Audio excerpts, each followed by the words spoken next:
Hey, it's Ed. Before we start, I've got a lot of brand new podcast supporters I want to thank. Emily Sinclair, Glenn Jeffries, PJ Holiday, Mike Foote, Justin Giavagnoli, Alex Hall, Bethany Bussa, Rebecca Wendell, Zach Buckaloo, and a really cool fly fishing company called Stonefly Nets. All these folks and Stonefly Nets signed up to support the podcast on a monthly basis through Patreon, which is very, very helpful for me and means a lot. So if you want to learn more about the options for monthly support or one-time support, go to mountainandprairie.com/support. Thank you very, very much.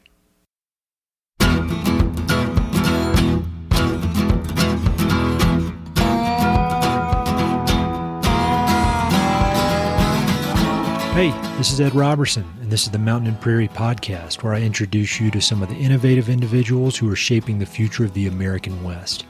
I meet most of these people through my work in land conservation or through my hobbies and interests that revolve around spending time up high in the mountains. My guests include ranchers, writers, entrepreneurs, conservationists, athletes, artists, adventurers, pretty much anyone who's doing important work, has an interesting story, and loves the American West. My guest today is Luke Smithwick. Luke is a professional alpinist, ski mountaineer, and mountain guide, best known for his cutting-edge climbs and descents in the world's wildest mountain ranges. Luke is based in Victor, Idaho, in the shadow of the legendary Teton Range, but he spends large portions of each year deep in the Himalayas, guiding clients on remote peaks or pursuing personal climbing and skiing objectives on 7,000 and 8,000 meter peaks. He's currently hard at work on a multi-year skiing project called the Himalaya 500, which is his personal quest to ski 500 aesthetic ski lines throughout the greater Himalayan range. Luke was born and raised in North Carolina, and he moved to Colorado for college, where he attended CU Boulder and studied environmental biology and cultural anthropology. When not in class, Luke immersed himself in outdoor sports and soon began working as a guide. First as a river guide on Colorado's Upper Arkansas River, and then as a climbing guide. After graduation, Luke completely committed himself to the mountains, and his adventures have since taken him everywhere from the Alaska Range to his current work in the Himalayas. His company, Himalaya Alpine Guides, focuses on trips to some of the lesser-known and less crowded peaks in the Himalayan Range, where his clients can enjoy completely unique climbing and cultural experiences that cannot be found on more mainstream, well-known mountains. Luke and I actually went to high school together back in the mid-1990s, and I was a couple of grades ahead of him. After graduation, we lost touch, but we've reconnected during the past few years, thanks to shared interests and common friends. I was so happy that he joined me on the podcast because I had lots of questions about how a guy from small-town North Carolina has become one of the world's most accomplished Himalayan skiers. We had a wonderful conversation discussing everything from his career trajectory to this season's climbing objectives. We talked about how he picks ski lines, how climate change is affecting the Himalayas, the unique nature of his guiding company, how he trains, why he's made his home in the American West, and his deep respect for the people, history, and cultures of the Himalayas. It was really great to catch up with my old friend Luke. I was blown away by all he's accomplished in the past 20 years, and I have the utmost respect for his understated, humble approach to life, learning, and adventure. Be sure to check out the episode notes for links to everything we discuss. Hope you enjoy. I left our high school. You were 2 years below me. When you graduated high school, where did you go? What was your next step? From Virginia, I went out to Colorado and went to CU Boulder, and I studied environmental biology there and cultural anthropology. So I was out there for 6 years, and then from there moved up to Alaska for a decade. I lived in Alaska for about 10 years, and then moved to the Himalayas in 2010. And I've been over there essentially full-time since then. So got it. And so when you were at CU Boulder, were you guiding a lot during college? Like how did you take the step from being an outdoor enthusiast, as I knew you in high school, to being a professional? I mean, what was that transition like? Oh, freshman year in college, I saw a notice in the dorm that said, be a guide. And it was for trying out to be a whitewater rafting guide in the Arkansas Valley. And I applied for that and went down and started guiding that summer.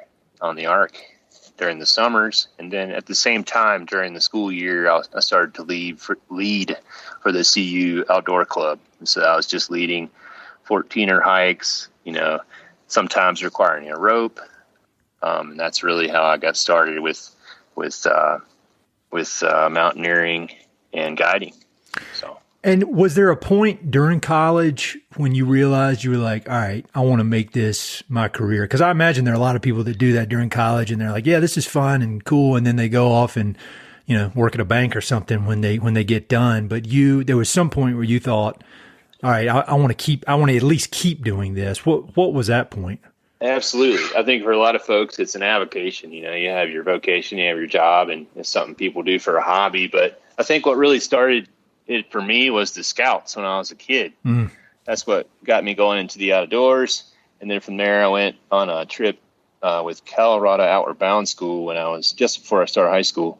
And that kind of changed everything. It was very clear from then on. I was like, I'm going to pursue life in the mountains. And then I was rapping in at Woodbury. And then I was just looking for ways to pursue it professionally from there forward, while also pursuing a potential career in archaeology. And that's another story. But. No, we might have time to get into that because I'd love to hear that. But as far as, so you're guiding in Colorado and what type of guiding were you doing before you took off for Alaska? I mean, who were you working with and that kind of thing? I was doing a lot of backcountry touring, backcountry skiing on Berthoud Pass and going up to Rollins Pass. And at the same time, I was guiding whitewater and rock climbing and a bit of mountain biking as well in the Arkansas Valley in the summer months, and then leading trips for the CU Outdoor Club during the school year. So that was kind of the extent of my guiding at the time, just because there is a bit of a tutelage for guiding. So. Oh yeah, definitely. Well, I want to come back to Alaska, but I want to go ahead and talk about the Himalayas because I feel like there's so much there, and you've devoted such a huge part of your life to that area. When was your first trip to the Himalaya? I took a break in 2001 from studying at CU and went over for 6 months. And at that age, the goal was kind of to travel as simply as possible on a budget and see as much as possible and experience as much as the Himalayas as I could. And that was really from glossy photos I've seen in magazines of the range and from a professor in my hometown in North Carolina that came over for dinner one evening and just talked about religion there and faith and the way of life there. And I was just really intrigued with all of it. I needed to go check it out. And so I went and did that, and I came back from that, finished school at CU, and I was having a great time in the mountains there during my free time in Colorado and Alaska as well in the coming years. But always in the back of my mind, I was like, this is great, but I need to get back to the Himalayas. So I was always thinking I need to get over there again and pursue this more. And so did you start guiding with some like larger guide companies, established guide companies in the Himalayas before you started your own guide company, what was the process there for you starting your own guiding service over there? Yeah, absolutely. So, I started out working for large guide services in Colorado. Yep. And then for 10 years in Alaska, I did the same with heli ski guiding and mountaineering on Denali, and rock and ice guiding with a small outfit out of Anchorage. And so I really got a feel and understanding for how it works through those years. And I also met a few mountaineers in the Himalayas in 2001 that were running their own trips. I kept in touch with them. And then in 2010, I did partner with one of them, and we were offering our trips on the same site for a couple of years. And then from there, I went to starting my own guide service and have been going on my own since then. And correct me if I'm wrong, but when I look at what you do and the focus of your both professional and personal goals in the mountains, it seems like you're a lot more into going deep into the mountains, really understanding the range, understanding every little valley that most people, or some of these mountains nobody's ever even climbed, versus I feel like a lot of these major guide services now, they're looking at 8,000 meter peaks and that's it. and they're looking at big ones, seven summits, kind of ones that everybody who's in that world has heard of. Whereas you're more into it seems like you're obviously into hardcore mountaineering experiences, but kind of off the beaten path. So when did that become important for you to really dig into the kind of the details of the Himalaya that other people may miss when they just come in and hit one of these 8,000 meter peaks? I think people really like to pursue mountains they're familiar with, that they've heard of. So, as people prepare, they like to, chat with their friends. They ever going to Everest? They have heard of Everest. This is, I guess it's kind of an important mountain of sorts. It is the highest and it's well known. For me, like going into the mountains is a place to get away from people. In these days, we have 500 to 1,000 people some years on Everest in a given season. So it kind of defeats the whole wilderness experience of going into the mountains. And some of my early expeditions in the Himalayas were to those more popular peaks because, one, it's where people want to go, and two, it's just most popular, simply put. So I realized, wow, if I could just go one valley over, there's no one here. No one's ever climbed these mountains. Why not go over here and check this out and have this totally different experience, which takes a lot of trust, I think, from people getting involved, because a lot of times they can't pronounce where we're going. They're like, I've never heard of this. What is this? This photo looks neat. Let's go check it out. So it's kind of fun that way. So the whole trip is really, it's really exploratory. So people really like that. It's not for everyone. A lot of folks want to have, like, you have an itinerary for an exploratory trip, but it rarely goes according to plan.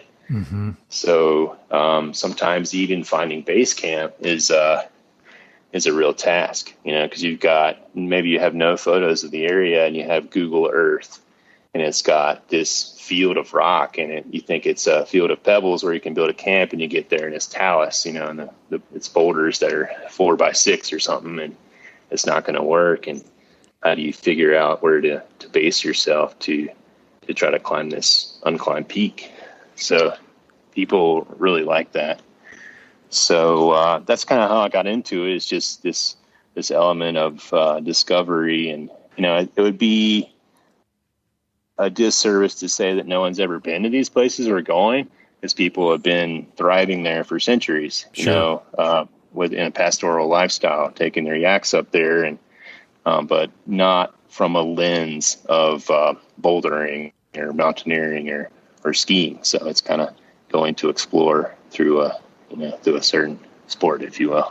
Yeah. That makes perfect sense. So from a business standpoint, how do you go about finding clients that align with your goals and your values? Because I've been on some of these big mountaineering trips, to the standard big mountains, and some of the people who show up on these for like Denali or Aconcagua, they don't know what they're doing. And so that's fine on those mountains, and you can kind of get around it sometimes if you're in shape. But for what you're doing, the stakes are high, and you're off the beaten path, and it's the real deal. So, how do you go about kind of finding like-minded people, as well as like screening people to make sure that they can do it? Because you're offering a different service than what most of these guiding companies do.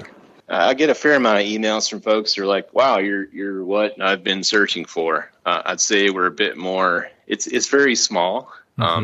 There's maybe 30, 40 people a year that come over. So people either have already had an experience in the Himalayas before in the greater ranges, and they want something new and they want something exploratory. And so it's kind of what they're looking for, or just they're not really looking for a package tour. Maybe they're looking for more of a different experience. So I think that's why people come. How I find folks, I really don't. I just I build the trips and I put them on the website, and people seem to find it through searches on Google, for alpine style or for, Himalaya exploration as opposed to searching for Everest or something. Sure. Yeah, it kind of happens organically and word of mouth. So no, that's cool. And these trips, like you doing these, deep in these ranges, I imagine there's a lot of logistics there that would require help from local folks who you hire. So how important are local relationships to what you're doing? Because it seems that one of the things that you seem to value is the cultural experience as well. So could you speak a little bit about kind of establishing relationships in those different cultures?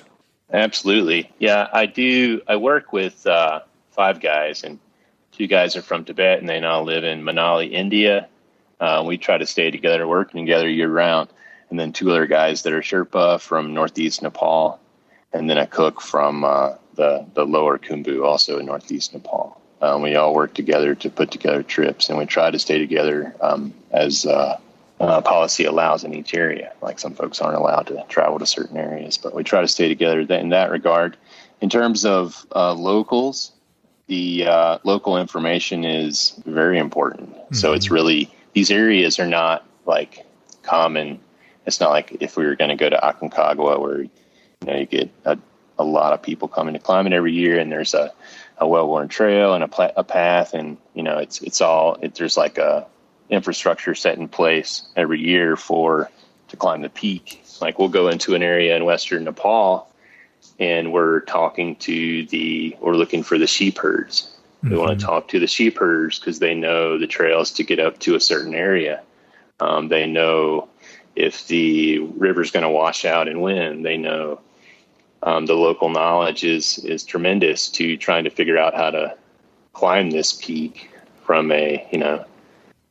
working with a shepherd to figure it out, and working with someone who goes up and harvests a local, herb for incense, they'll use for some of their Buddhist ceremonies. So it's figuring out all this information from sources that you wouldn't really otherwise do, if that makes sense.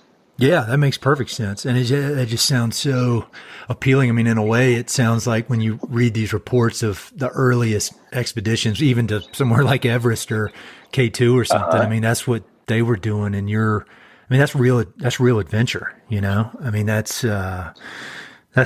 love that. And so guiding is obviously a big part of your life, and it's, it allows the revenue to pursue your other personal passions. And so I was wondering if you could talk a bit about your project, the Himalaya 500, because I think that just seems super, super cool and super hardcore. And it's, can you talk about where that idea came from? The Himalaya 500, I put a number to it, but it's really not about the number. It's trying to ski 500 ski lines in the greater Himalaya range. And so for me, that would be this, I call the Karakoram a sub-range of the Himalayas. The Himalaya range runs from Pakistan across to Bhutan. Mm-hmm. So we got Pakistan, India, China, Nepal, and Bhutan. So through all those different areas, seeking out aesthetic ski lines. And a ski line is just a route to ski down a mountain. So I'm skiing them all human-powered, so foot-powered, hiking up or climbing up each one and skiing back down. And they're not all, some people have skied Mount Everest. They're not all iconic ski lines, but it's really just to highlight how much variety there is for skiing in the Himalayas. I really think the Himalayas are a destination and will be more so in the future for skiing across Asia. It's booming.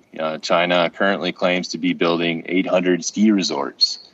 You have a couple thriving ski resorts in the Himalayas already, and I think that skiing can grow more there. I really do.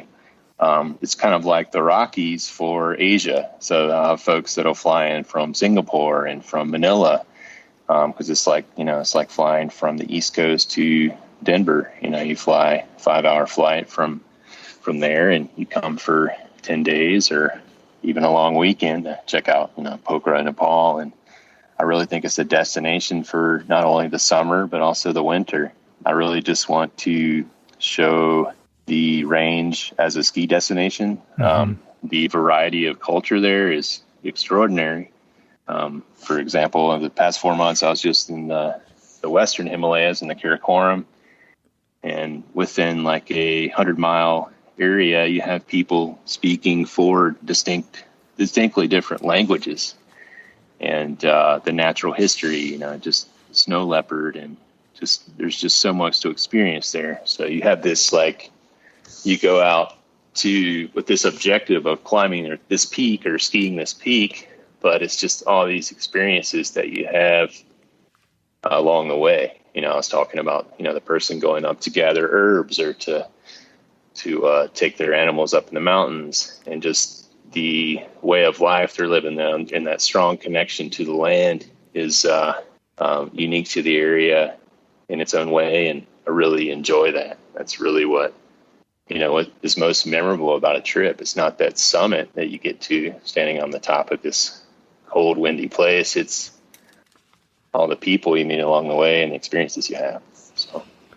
And so from a skiing standpoint, how do you pick a line? Like how, out of every, it just seems like there's unlimited opportunity there for lines that people have done or lines that nobody's done. And so what is your process for coming up with an objective that you want to pursue? Oh, it's multifold. It's just, you've got the Alpine journals for, like, the American Alpine Club in Golden has the American Alpine Journal. So you've got photographs in there. And so maybe they put up a photo into their trip report, but then you see in the background, there's this beautiful couloir, so I'm always looking, you look at the edge of a film and you see things in the background and you're like, wow, what is that in the back? And it's also in my own travels, things I've seen. It's like, there's always something more on the horizon, and it's just file photos I have. And and also from friends who mentioned things to me. Have you ever checked out this? But yeah, I'd say a lot's from the Alpine journals here in the U.S. and also in Japan, Russia, also UK, the UK Alpine Journal. Those are all great resources for it. But also, I should also mention that the one in Japan is tremendous, and he puts out a monthly newsletter. That's Tomotsu Nakamura, and his research in the Himalayas is extensive and very impressive. So I think a lot of the research comes through the journals and just through chatting with other skiers and through my own observation. So. Have you seen a big change in the amount of information available, just in the last, 10, 12 years? Because I'm sure we both share a lot of friends in the Southeast who are, obsessed with fishing, like saltwater fishing or whatever. And I've heard so much complaining from a lot of them that some of their secret spots are no longer secret because of the internet and because of whether it's social media or Google Earth or whatever. I mean, have you seen a lot more traffic just in the time that you've been there, and a lot more, people finding these spots that maybe it used to take a lot of conversation with locals and maybe even weeks of research, and now there's an opportunity to figure it out on the internet? Or are we talking about an area that's still so remote that doesn't really work? I think I would say, like, here in the Tetons, that's definitely the case. And also in the Himalayas, in the popular areas, like in the Khumbu Everest region, I think that access to information and the infrastructure in that region, if you have all of these lodges and you have, you can create shorter itineraries, it makes it, and helicopters as well, it makes it more accessible to more people. So I think there has been a lot more visitation there, probably because of, social media, because of Google Earth, because of, there is more access to information, or there is more information out there. But I would say in the remote areas, no, it's still very much, it's like the difference of, in Western Nepal, we'll have to chop down the husks in a cornfield that's already been harvested and camp there, or we'll sleep behind the school. There's no tourist infrastructure out there. It feels like an expedition from 40 years ago. Whereas in the Khumbu, you have apple pie on the, each corner. You go around at the German bakery and you have Wi-Fi, and it's quite nice. It's just a different experience.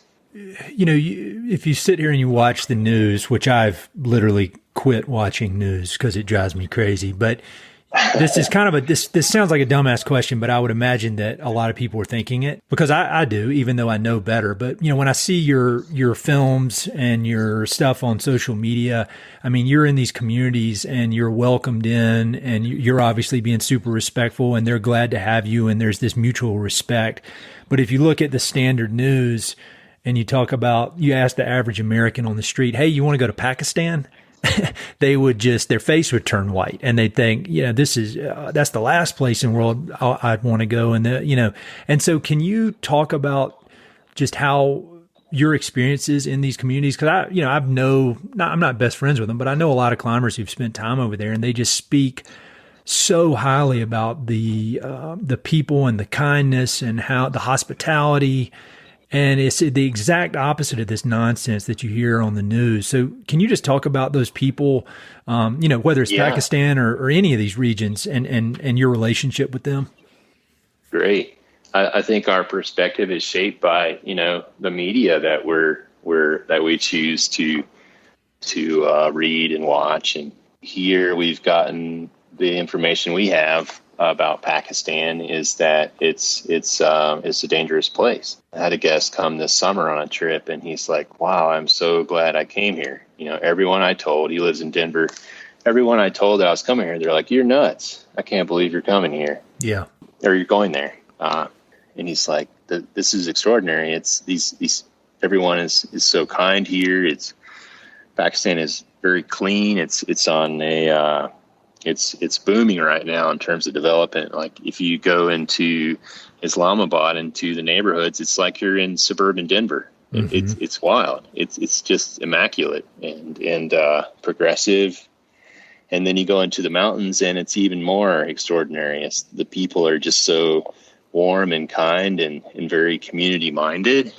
Yeah. So I think it's just traveling to experience those places is, with the mindset, that one may have from media, it's definitely a mental challenge to take that next step and go, even though, it may say it's not safe there, online, or it says, but it's just not the case that I've found. No, that lines up with so much of what I've heard from other folks who are in similar line of work to you. And it's just amazing how stark the contrast is when and if you don't want to talk about this, we can cut it out. But when you see, everything that's happening in Afghanistan right now, and it's changing by the hour, but does that affect any of your plans for this upcoming season, or is that far enough removed that it's not going to affect you? I really don't know at this point. Yeah. I do have plans for Pakistan for next April, for some ski touring trips in the northern areas. Mm-hmm. I don't expect it to be an issue, but it is thought-provoking what just happened in Afghanistan. So, yeah. Thought-provoking. That's a good way to put it. So, in all your time there, spending time, you've been going over there for nearly 20 years now. Have you been able to see any impacts of climate change? Because again, I'm hearing this stuff, I'm reading it third hand or through media outlets, but you hear things about glaciers retreating. And I just saw something recently. Some guys were doing a expedition on 8,000 meter peak and they had to turn back because it was too hot. Like it was the first time that anybody'd been up there and everything was thawing out and rocks were falling. They had to get out of there. What has been your experience with the region as far as the climate goes? Yeah, I was there at the exact same time that those guys were there. I was one valley over. Oh, really? And cool. it was a 5-day warm period. Mm-hmm. But we did climb an 8,000 meter peak the week prior. So, it was a snowy spring and early summer in the Karakoram. And then we did have a warm spell in that period of late July. But climate change. So I do expect in this century, we'll see an exodus of people moving out of the Himalayas. So the pastoral lifestyle that people keep up there with their yaks and sheep and goat, we'll see them migrate down to the plains, because I think we'll see glaciers, drying up. And so also with that, just really big events, flooding and Yakuhops, so like the glacial lake outburst floods. So as these glaciers in the Himalayas retreat, they're forming these lakes at the bottom, at the terminus, at the toe of the glacier. And those lakes release when the ice dam that forms them breaks. Mm-hmm. So, and that comes down in a big deluge of water and takes out the villages down below. So there's that risk that some of the valleys that had these GLOFs, they call them, glacial lake outburst flood, they're not willing to, have that risk. So they move out and they leave the valley. I think you've got that. And then you've also got consideration of like the Gangetic Plain, like the Indian Plains, like the water tanks, the water towers up in the mountains are the glaciers. As those mount out, there's going to be water problems, I think, in the Indian Plains as these, glaciers go away. Mm-hmm. But in the immediate, you got these glaciers in the Karakoram over to the west that are growing. They're galloping. There's one in the up in Hunza in Pakistan that has galloped, they call it, has moved down valley very quickly. Like I think it's done 4 miles in the past few years. So there's glaciers that are growing in the Karakoram that are a bit of an anomaly. It's kind of like, not to change the subject, but up in Alaska we have the Muldrow, which is also still growing on the north side of Denali. But, the general trend is, they're all retreating. Climate change and global warming are definitely affecting the Himalayas. So obviously what you do requires just an elite level of physical fitness. So, I mean, you're out there doing it, you're guiding, I mean, you're moving every day, but like, what does your training look like specific training for the mountains? Because I've had limited experience at high altitude, and it has just absolutely destroyed me. Like when I come home, I've lost all this weight and I'm just torn up. And so, like, how do you train? How do you recover? What have you figured out over the last 20 years that has made this a sustainable lifestyle for you? Yeah, guiding itself is perfect. Because I think really, you do need to have a very good level of fitness to climb a 8,000 meter peak. So I have essentially been doing it since 2010, almost back to back each year. And so really just moving at a pace and maintaining my own fitness just through work, through my guiding. I am training right now for my own personal projects, which it's about 15 to 18 hours a week of like moderate intensity, zone 1 and zone 2 heart rate movement on hills. Mm-hmm. So fast hiking and trail running and a bit of mountain biking mixed into, and also rock climbing, just to stay fit for a larger project personal project I have coming up on a 8,000 meter peak in Nepal. I would say for below 8,000 meters, 6,000 and 7,000 meter peaks, I think having a general level of fitness is completely sufficient. You don't really need to train. So just doing something you like to do outdoors, 3 to 5 days a week is sufficient. So. When I did Denali, I did it 1 year. And I trained almost as if I was training for a triathlon or something. And great. I went, and it was fine. Ended up, I'll tell you the story later, but it was a shit show, and ended up having to bail pretty close to the summit because of a problem with the guide. Okay. but then the next year they actually paid for me to go back. And so I went back the next year, but the next year I did all the cardio and running and all that, but I also lifted weights hard because I felt like on Denali, a lot of it is you're shoveling snow and you're sawing ice blocks and that. And I found that strength training made it such a more pleasurable experience. Like when I came home, I wasn't just absolutely destroyed like I was. I think maybe I had more muscle maybe I was stronger, maybe I was just tougher, maybe I was just used to that amount of cold. I don't know, but I found that do you recommend that your clients do weightlifting as well, or is cardio pretty good?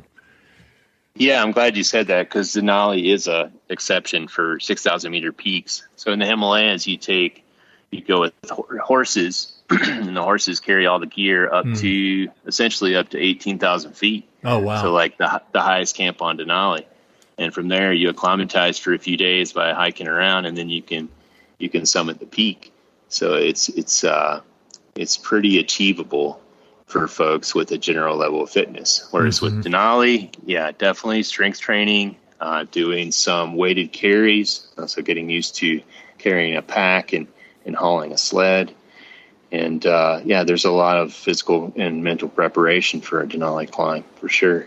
So I do recommend that, and it's pretty it's definitely more specific. And if folks would be interested in that, I could chat with them about it. Can you talk about your 8,000 meter peak goal, or is that something you can talk about, or do you like to keep those quiet? Yeah, I'm planning for Dhaulagiri, which is it's 26,000 feet and some change, and we'll go there in early September and be there for about a month and a half, trying to climb it in alpine style. And alpine style just means we won't use oxygen. We'll fix we won't fix ropes. We're going to climb rope together without any fixed ropes, and we'll establish our own camps. And that's the style we plan to climb it in. And then we're going to try to ski from the summit and make the first complete ski descent of the mountain. And who is we? Ian Kuo is my ski partner. He lives across the pass, Teton Pass over in Jackson. Okay. And he summited Denali in June this year. And just came off 4 months in the Karakoram, and we're going to join forces and see what the mountain allows. We'll go present ourselves with the fitness we have and the preparation we have, and see what Dhaulagiri, what happens. Because Dhaulagiri is a tricky mountain. It really, it's either on or off. It has, if a big storm comes in and deposits gets a lot of snow there. So could have a big storm and really may shut down the mountain. It's really how things go and how the timing goes with our summit push. So I was just on an 8,000 meter peak 5 weeks ago in the Karakoram, the Gasherbrum 2, and we did have a big storm before the summit push, but we were able to get together and get to the summit. So I'm laughing because you just say this stuff so calmly, and it's just like I mean, like the stuff you're saying, somebody could write a book about it, and it's just another day for you. I mean, obviously you take it very seriously, but like, how do you, you're obviously 100% committed to the process, the results, and your, if you look at like on your website, your resume, I mean, it's just ridiculous how much you've done and the variety that you've done. And there's some article that was written by somebody that said, I think the title was something like the greatest ski mountaineer you've never heard of. And so you're just out there cranking this stuff year after year after year, very humbly, very respectfully of the local community. And you're not spraying about it everywhere online. And this is my words. This is not your words, but there seem to be so many people that spend a lot of their time bragging about what they do. And then when you dig into it a little bit, it may not be as impressive as they're making it out on Instagram or whatever. So like, how do you, but you're a professional athlete. So how do you balance this? There is a need to promote what you're doing, and people are interested. Obviously we're going to have a lot of people listening to this that are very, very interested in what you're doing. But how do you balance that need for self-promotion with your obvious humility? I mean, is that a struggle for you, especially maybe the last 5 or 6 years as social media has gotten so crazy? Man, you don't have to answer it if you don't want to. I don't want you to. Well, it's kind of, I think that there's just, people talk about writing books about it or doing this and that about it. And I just think if you're going to put something out there, it needs to have, value for humanity. Mm-hmm. I mean, you walk the streets of Kathmandu and you go in the bookstore and there's like 1,000 books about, my journey on the mountains or, whatever it is. And it's like, I don't see a lot of I'd like to write something someday about it. In terms of like social media stuff, that is part of my work for some of the companies I'm partnered with. Yeah.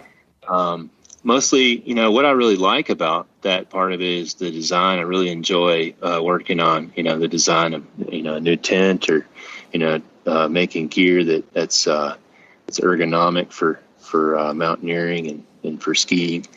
So I enjoy the design aspect of it.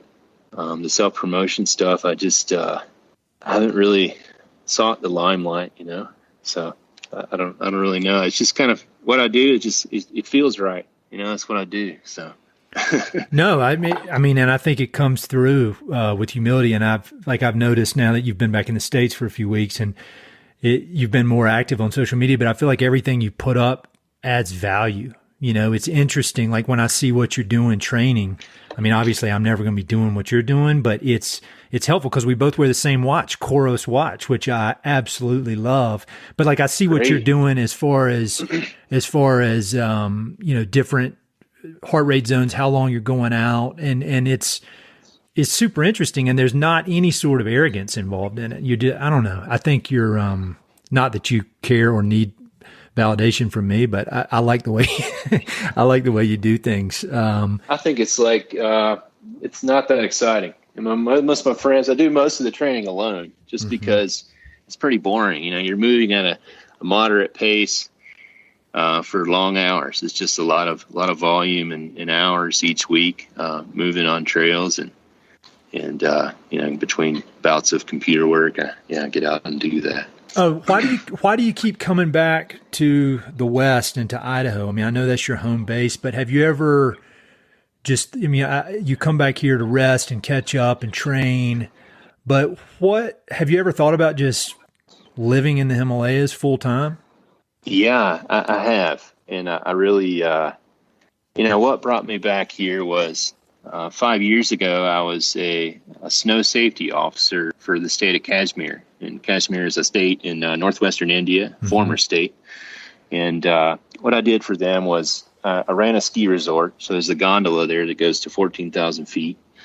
And it's got 7 bowls there. It's like the size of basically like 7 Jackson holes side by side. Wow. And what I do there is we'd manage one of the bowls and place explosives and ski cut and remove or reduce the avalanche hazard after a significant storm cycle. So I do that, and I was doing the avalanche forecasting there and also advising the state on further ski development for the area because it's a tremendous resource for winter sports, what they have there, the mountains around there. But I was there.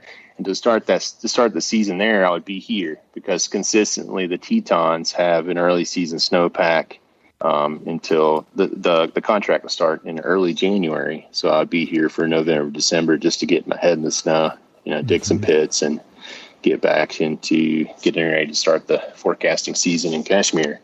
And so that's really how I put down a base here. I bought a house here in Victor 2 years ago, and I'm putting down roots here and trying to be overseas more in blocks now and be here the rest of the time. So make more of a home base here and go over just for periods of time as opposed to being over there full time. So I also, some of this, I've been mostly focused on 6,000, 7,000 meter peaks since 2012 and moving back into 8,000 meter peaks now. I need to be here just training the stimulus I was just talking about, doing a lot of volume each week for training to go and do these larger projects. Because talking to training coaches, they say, you can't climb peaks back to back all year in the Himalayas and expect to just go and do an alpine style ascent of an 8,000 meter peak. You need to come back to one spot and train the same stimuli, daily. So that's part of it too. So it's hard for me to believe that. I guess I'm 43, so I guess that means you're 41. How is your training, or how has your body reacted as you've gotten older? I can't believe we're having this damn conversation talking about being old, but like as you've gotten up there in your 40s. I mean, how has your body reacted to that? I mean, you're obviously in top shape. And, you look at like world-class ultra runners, and some of the best ones are older. So like, is your body, are you getting better at it? Are you feeling your age? I mean, how does that working out for you? I don't feel it at all. That's awesome. There's folks around here that, they're in their 60s and you see them just cranking in zone 2 because they've done it their whole life. They've done it 30, 40 years, And as a mountain guide, you're doing it every day. You're moving in zone 2 conversation pace all day long, every day. So I've essentially, quote unquote, been training, since I answered that little sheet in the dorm when I was 18 in Colorado to be a guide. I've been in zone 2 since then, hiking up and down hills. And so it's just having a bit more focus to it now with a trainer to structure things more. And, no, I don't see any reduction with age. I still have the same recovery times. And after a big expedition like I just did, I do notice the first couple of weeks that, the heart rate's a bit elevated at night and things, which is normal after a big climb. But no, it feels good right now, just because it's not race pace. There's some mountain bike racers around here and trail running racers, and they're running at zone 3 like aerobic heart rates to win these races, and I'm not really doing that. I'm moving at a far lower heart rate for just 24 or even 36 hours in a go. So it's a different deal. So, yeah. That's one of the inspiring things about doing these mountain sports is that, for the most part, it's slow and steady, constant. And I feel like if there's one thing we humans are good at from a physical standpoint, that's it. Like being able to go for, literally days at a time, as long as you got enough food, at that pace. And I would have never thought that, when I was 18 or, at Woodbury or whatever, playing team sports and running was punishment. I would have never thought you could find so much pleasure in slow and steady for long periods of time. It's not for everyone, Yeah. I think being a bit, you said you do a lot of it alone, and I'm a huge introvert. People don't realize that because I'm always on this yapping on this podcast, but I love being alone. Are you an introvert? Do you know? I would say I'm an introverted extrovert. Yeah. I love, I love, talking to folks, learning about other people's lives and sharing with other folks. But yeah, I'm quite content being alone as well. So you mentioned that your folks are out there. Before we started recording, you said your folks are visiting. What do they think about this really awesome life that you've created for yourself? Because you and I, we went to boarding school together, but we grew up in very similar towns. You're in Laurinburg. I'm in the big city of Tarboro, and pretty similar places in a lot of ways. And there aren't many professional ski mountaineers coming out of Tarboro or Laurinburg. So what do they think? I mean, what do they think about their son? My dad was in Vietnam, and they were over in Asia.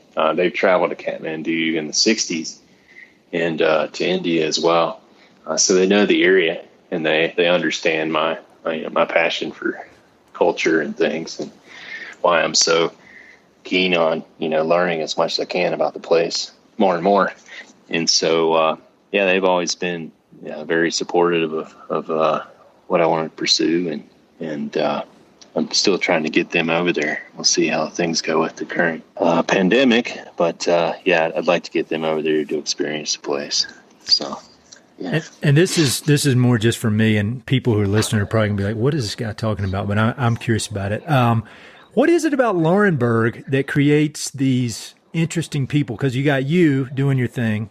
You got McNair Evans, our mutual friend McNair Evans, who has turned into just this unbelievably acclaimed professional photographer out in Absolutely. California. And then like our mutual friend Van King had this career in banking, and he said, no thanks, I don't want to do that. And he went and pursued his passion, running this, really great summer camp. And so it seems like those are three examples of people who have completely forged their own path, done what they wanted to do, not followed the normal way of doing things. I mean, can you trace that to something in Laurinburg, or is it just happenstance? Absolutely. Yeah, it was Boy Scouts. Really? Yeah, all the way. Yeah, David Harling was the scout leader, and to expose us to the closest, hills to Laurinburg was the Uwharrie mountain range. Mm-hmm. We go in the Uwharries and backpack, and just that exposure to the outdoors and all it provides at a young age was huge. Yeah, and some people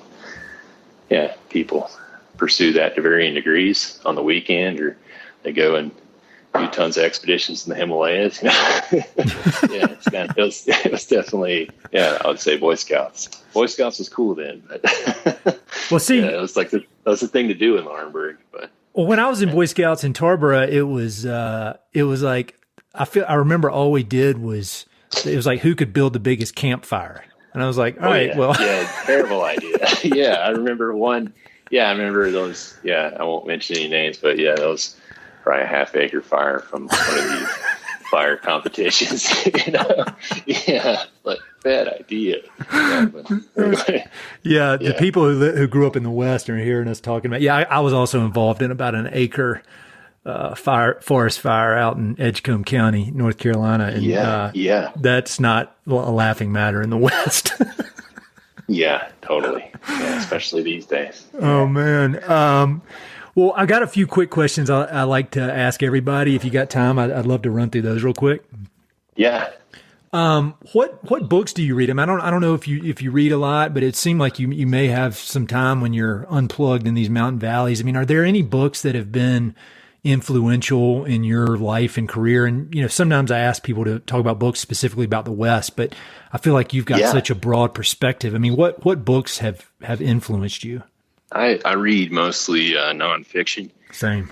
But I would say books, I wouldn't say they really influence me, but I would say once a year I probably read, I like Siddhartha, Herman Hesse. Uh-huh. It's a great book. Just about, it's kind of all encompassing about existence. I like that one. And then I really like Barry Lopez. He's a writer about the Arctic. Yep. And just how, I really enjoy seeing how humanity has learned to thrive in these high latitudes and these high altitudes.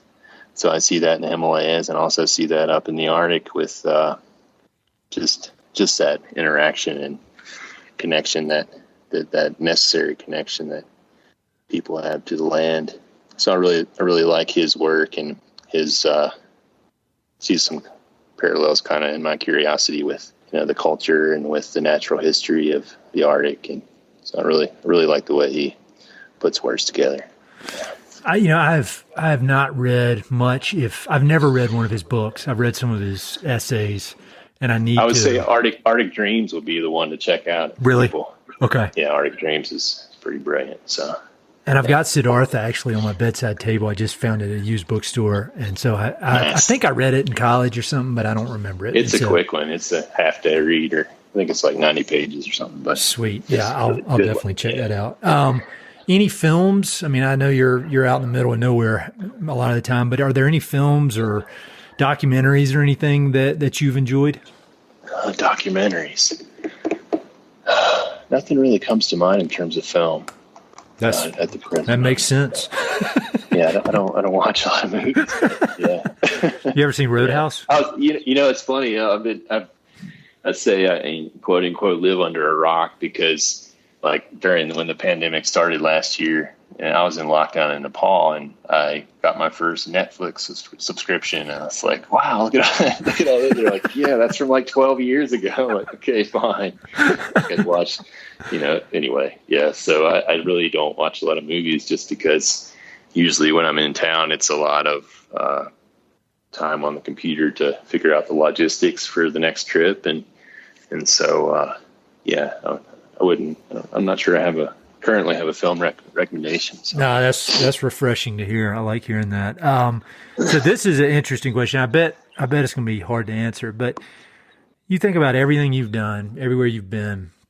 Is there one experience that stands out as being the most powerful experience you've had outdoors? I mean, I can't imagine your standard of powerful or hardcore or whatever is so far beyond anything I can understand. But like, and it doesn't have to be like an adventure thing. It could just be a cool moment. But does any experience or group of experiences stand out as being the most powerful?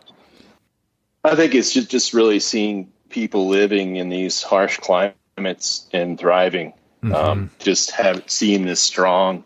I don't have a specific example, but just the community is really the communities in the mountains of the Himalayas are really strong. So they really they plant the fields together. They work their animals together, and there's a lot of they celebrate together. They just the villages are very tight and interwoven, and that's really had a big impression on me in these, very wild, they have massive glaciers hanging above the village and big snowstorms, and it's a tough place to live, and just I'm always inspired by the people there and their just contentment and happiness with very few material things.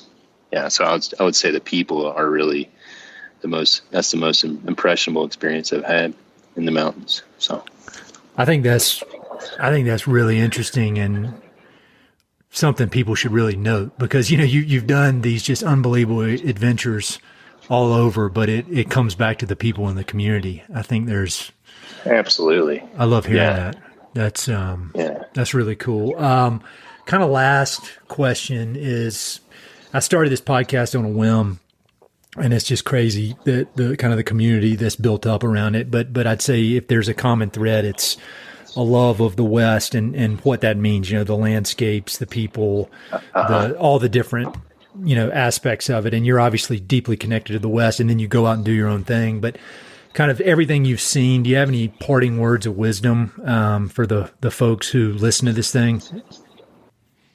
Words of wisdom. Yeah, that's the problem. And I say this every time, but everybody I talk to is really humble. And so they're always like, I'm not qualified to give any words of wisdom, but you are. As an old friend, I'm asking you, I need your words of wisdom. Yeah, I would say, just say, do what you like to do. If you have a dream of something that you really want to do, I would find a way to pursue it. And, I would say that. Yeah, that's all. I like it, man. I like it a lot. Yeah. And I would say the other thing you're saying without saying is to be humble. Because I would say that's what's coming through with you is just a level of humility that's really refreshing, and a level of curiosity, which I love. So those are both two things that I strive for. So man, I'm really glad to chat with you. As I said before, I'm proud of everything you've done. It's really awesome. And so I'll look forward to seeing where things continue to go for you. It's great to catch up with you, Ed. Yeah. And let's go hike a peak sometime. All right, if you be patient with me, I'll do it. You gotta be very patient. Sounds good. Hey, it's Ed again. Thanks so much for listening to the podcast. I know your time is valuable, so it means the world that you spend it listening. If you want to support the podcast and help it to continue to spread and grow, there are a few ways you can help. Number one, pass it along to a friend or share it on social media. Word of mouth recommendations are the most powerful way for ideas to spread, so I'd love it if you could share the podcast with a few pals who might enjoy it. Number two, you go to Apple Podcasts and give it a 5-star review. Good reviews encourage the Apple overlords to suggest the podcast to others. So there's a link in the notes if you'd be so kind as to give it 5 stars. Number three, you can support the podcast financially via Patreon, and there are exclusive benefits for those who do, including a monthly behind-the-scenes newsletter, Mountain and Prairie stickers, live and recorded video chats with podcast guests, and much more. Number four, I've also got 2 emails that I send out. The first is my weekly email called Good News from the American West, which I send out every Wednesday. It's only positive news, something we can all use a little more of these days. And my other email is my bi-monthly book recommendations email. One email every other month with 5, 6, 7, or 8 books that I've recently read and highly recommend. The thousands of people on both of these lists will vouch for me. No spam or other funny business. And number 5, finally, Check out my online store for Mountain and Prairie stickers, shirts, and coffee mugs. I've got some really cool designs from Western artists with more on the way, so head to mountainandprairie.com/shop to check it all out. I'd love to connect with you. I'm on Instagram and LinkedIn, so look me up on either of those platforms by my name or through the links on my website. All right, that's it. Thanks so much for your support.